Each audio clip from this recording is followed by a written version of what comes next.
identifikasi mangrove dan identifikasi fauna secara vertikal di pesisir pantai Desa Oyongkolaki, Kabupaten Buton Tengah, Sulawesi Tenggara. Sebelumnya saya ucapkan terima kasih banyak kepada dosen pembimbing saya, yaitu dosen Ibu Sutriani Kaliu, SP, MSc, dan kepada para audiens yang sudah mau membantu saya dalam presentasi proposal saya. Baik, langsung saja kita masuk pada presentasinya.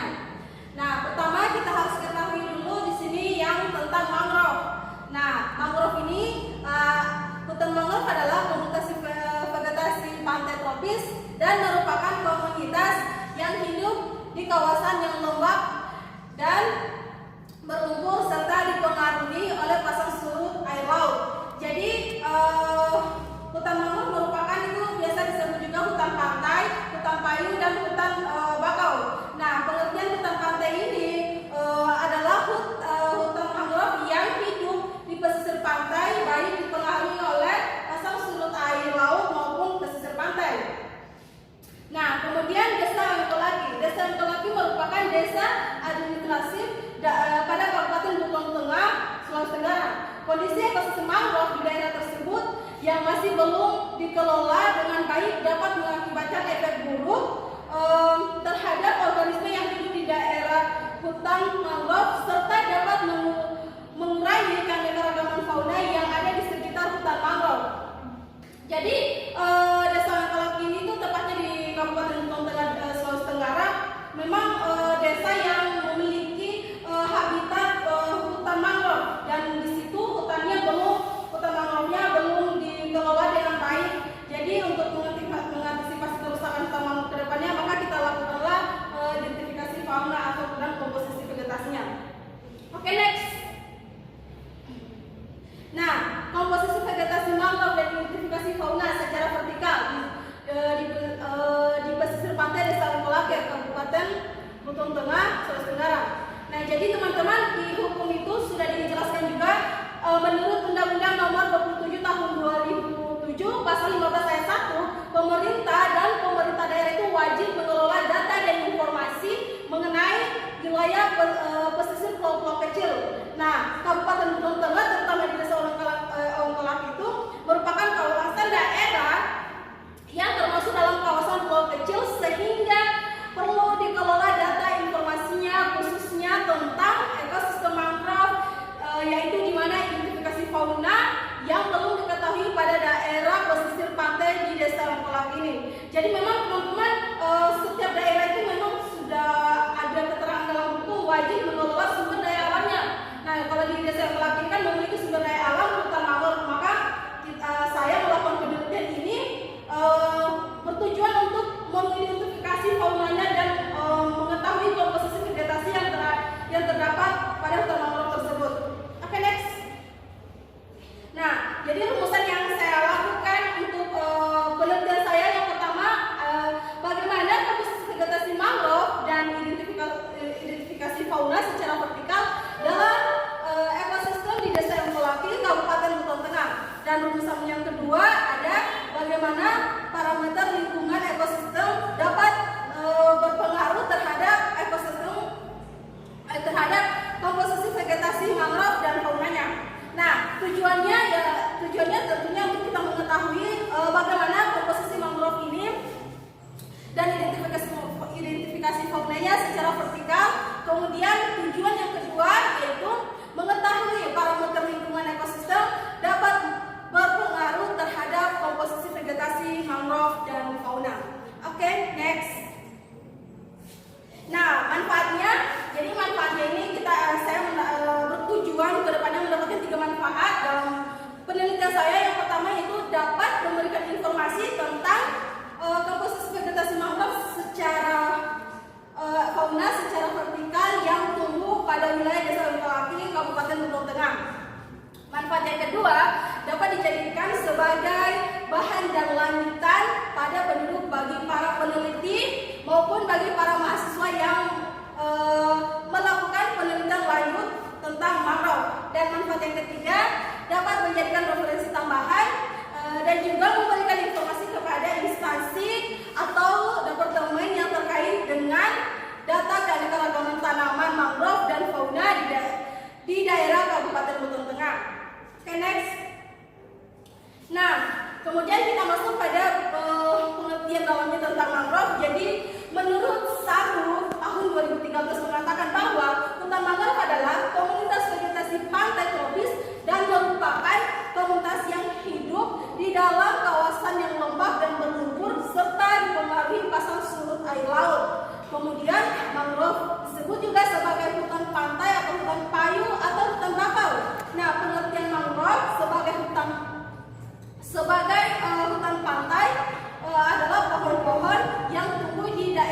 sebagai pesisir, baik daerah yang dipengaruhi pasang surut laut maupun wilayah daratan pantai yang dipengaruhi oleh ekosistem pesisir. Nah, hutan mangrove ini memiliki fungsi ekonomi, ekologi, dan sosial. Fungsi ekonomi yang ada di hutan mangrove yaitu menghasilkan kebutuhan rumah tangga, kemudian menghasilkan keperluan industri dan menghasilkan bibit. Nah, fungsi ekologisnya yaitu sebagai pelindung garis pantai, mencegah intrusi air laut, sebagai habitat berbagai jenis burung dan lain-lain. Itu menurut Kustani tahun 2011 yang dimuat dalam penelitian oleh Karima tahun 2017. Oke, next. Nah, mangrove juga ini terdapat terhadap tanah, beradaptasi terhadap tanah atau media yang tumbuh berlumuran dan adanya pasang surut dengan pengembangan struktur akar yang sangat ekstensif dan membentuk jaringan horizontal yang lebar. Di samping untuk memperkokoh pohon, akar tersebut juga berfungsi untuk mengambil unsur hara dan menahan sedimen. Itu menurut Fabio tahun 2009. Nah, jadi ekosistem mangrove juga ini memiliki karakteristik pada kandungan bahan organik. Yang pertama ada tekstur tanah, pH tanah, kemudian ada salinitas, ada pasang surut, dan memiliki berbagai jenis fauna secara vertikal seperti ikan dan udang. Perairan mangrove juga tempat ideal sebagai daerah asuhan, tempat mencari makan, tempat pembesaran anak. Oke, next. Nah, kemudian kita masuk pada bagian hipotesis. Di mana hipotesis ini? Yang pertama saya mendapatkan tiga macam. Yang pertama ada pada hutan mangrove Kabupaten Belitung Tengah mempunyai komposisi vegetasi yang cukup banyak, khususnya pada daerah desa Longkolaki. Kemudian komposisi vegetasi mangrove yang banyak akan mudah diidentifikasi jenis fauna secara vertikal. Dan yang ketiga ada faktor lingkungan, ketersediaan kandungan bahan organik turut mempengaruhi perkembangan fauna tersebut. Next. Nah, jadi metodologi yang saya lakukan atau yang saya rencanakan untuk melakukan penelitian, yang pertama saya siapkan alat dan bahan. Nah, di situ alat dan bahannya ada 9 jenis. Yang pertama ada GPS atau Global Positioning System. Kemudian yang kedua ada termometer sebagai alat pengukur suhu. Kemudian alat yang ketiga ada soil tester atau alat penduga pH tanah dan longgas tanah. Kemudian yang keempat itu ada luxmeter sebagai alat pengukur intensitas cahaya. Kemudian alat yang kelima yaitu hidrometer sebagai alat pengukur kelembapan. Kemudian alat yang keenam ada hygrometer, alat pengukur ketinggian pohon. Ketujuh ada kamera digital digunakan sebagai dokumentasi. Yang kedelapan yaitu salinometer digunakan untuk mengukur salinitas atau kadar garam air laut. Dan yang kesembilan ada medine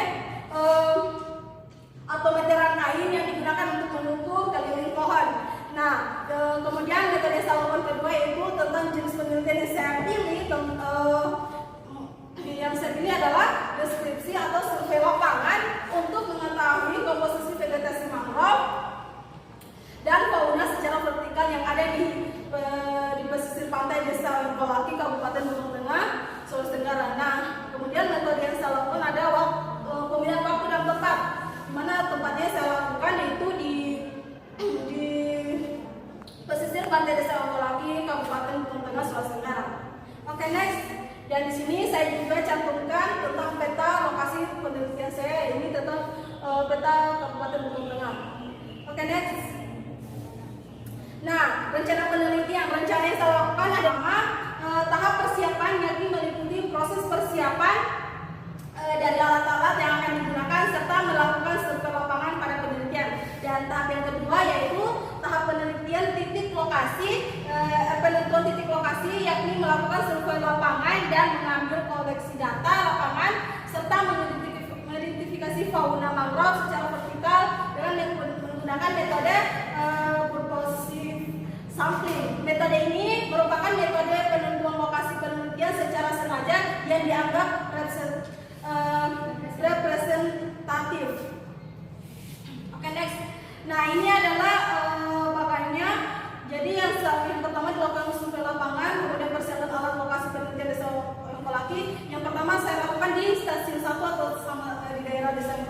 dan stasiun keduanya juga ada bertempat di Desa Wengkolaki.